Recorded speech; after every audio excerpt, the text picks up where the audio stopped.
Kung naghahanap ka ng 7-seater diesel engine na magdadala sa'yo from point A to point B with comfort and luxury, tigilan mo na ang pag-check ng mga SUV dahil van ang hinahanap mo.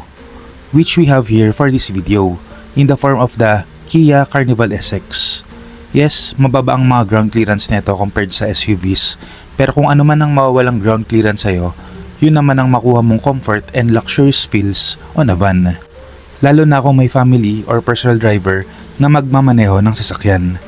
Pero don't get me wrong, this Kia Carnival can also be driven comfortably ng family member, whether ni tatay or ni kuya, for weekend getaways. And even on weekdays if needed, kasi it combines the practicality of a van and the ease of driving for a daily driver. Somehow. I say somehow kasi may kalakihan tong sasakyan na to.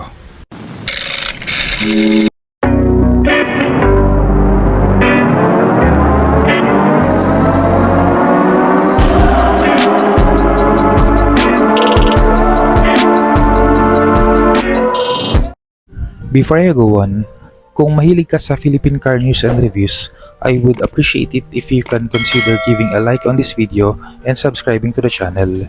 I post one video a week sharing my thoughts and opinions regarding Philippine cars. Maliit na bagay yan para sa inyo pero napakalaking tulong yan para lumago ang channel na to so that I may also know the interests of the Filipino consumer. Looking at the front, this is Kia's Tiger Nose Grille na talaga namang napakalaki na on this Carnival.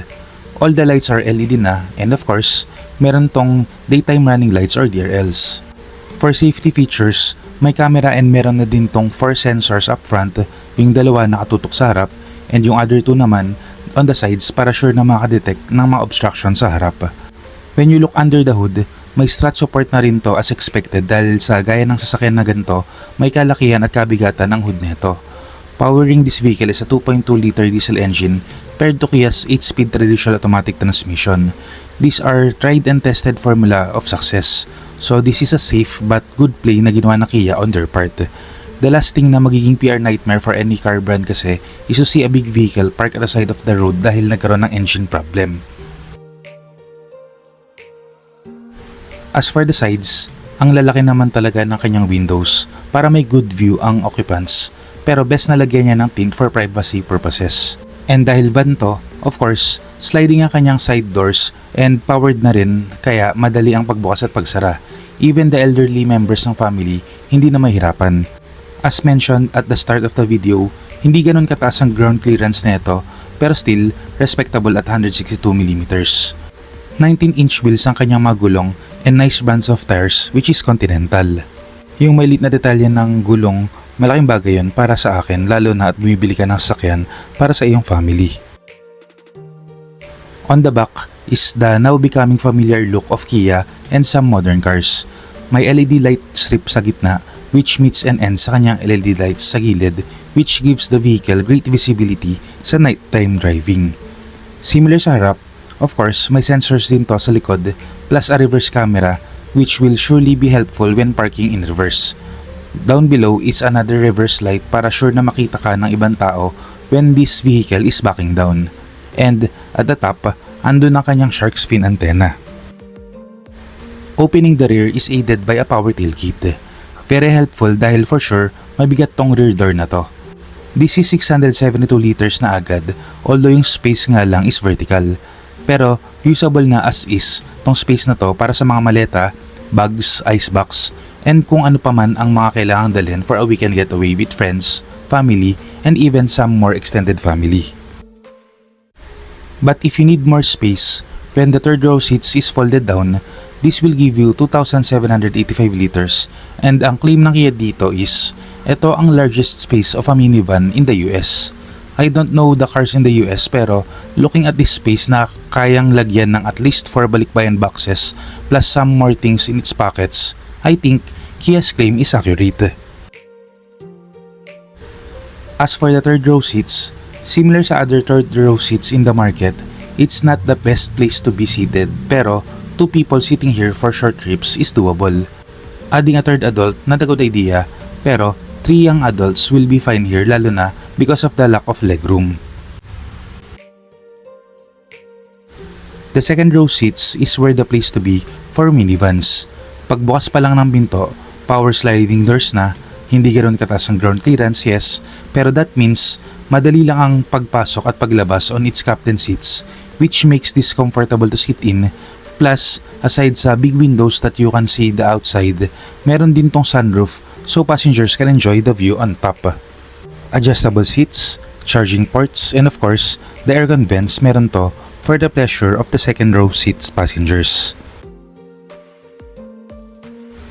Entering the front seats, kita natin agad ang kanyang electronically adjustable seats with lumbar support, kaya naman whether may kuya or manong driver ka or ikaw mismo ang magmamaneho, sa upuan pa lang magiging komportable ka na.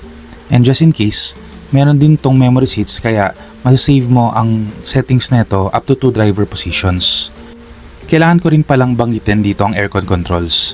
Yes, may somewhat screens pa rin to, pero meron siyang mga physical buttons na which is somehow a middle ground for bridging the modern times to the traditional controls. And also, tri-zone climate control to, one for the left, one for the right, and one for the middle. That's really something.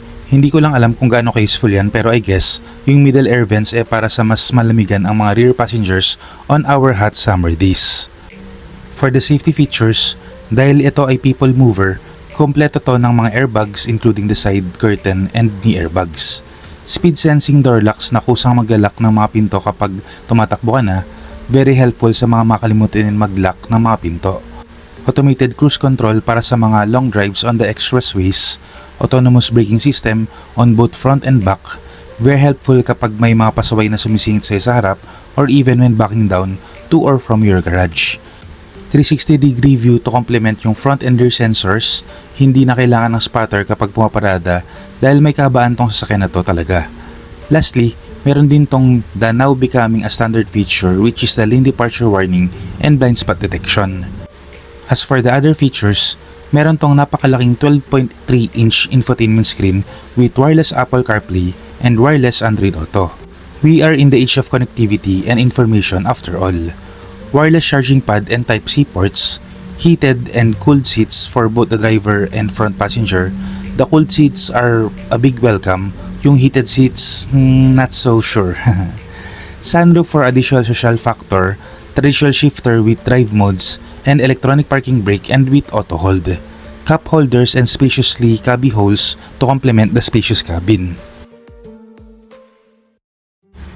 Merong 3 variants ang Kia Carnival. This mid-grade SX variant is currently priced at 3,368,000 Philippine peso.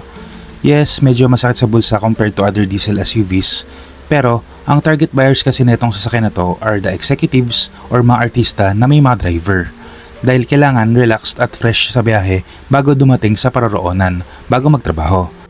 And this vehicle will certainly give that to its passengers, lalo na yung second row passengers dahil sa spacious captain seats.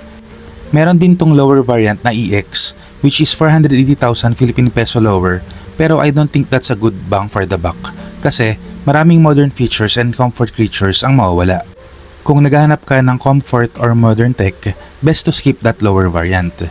Then, on the other hand naman, yung top of the line hybrid variant naman neto is 120,000 Philippine peso higher than this SX, which I guess is sulit because of the hybrid technology, pero looking at its tiny 1.6-liter engine, hindi ko sigurado kung gaano magiging efficient yun dahil sa overall laki at bigat ng sasakyan na to, which makes me question its long-term durability. After all kasi, there is no replacement for displacement, lalo na with diesel engines. That's it for this video. Kung may gusto kayong idagdag, put them in the comment section down below. So this is Kai, your driver but not so sweet lover na nagsasabing, keep calm, drive safe, and stay awesome.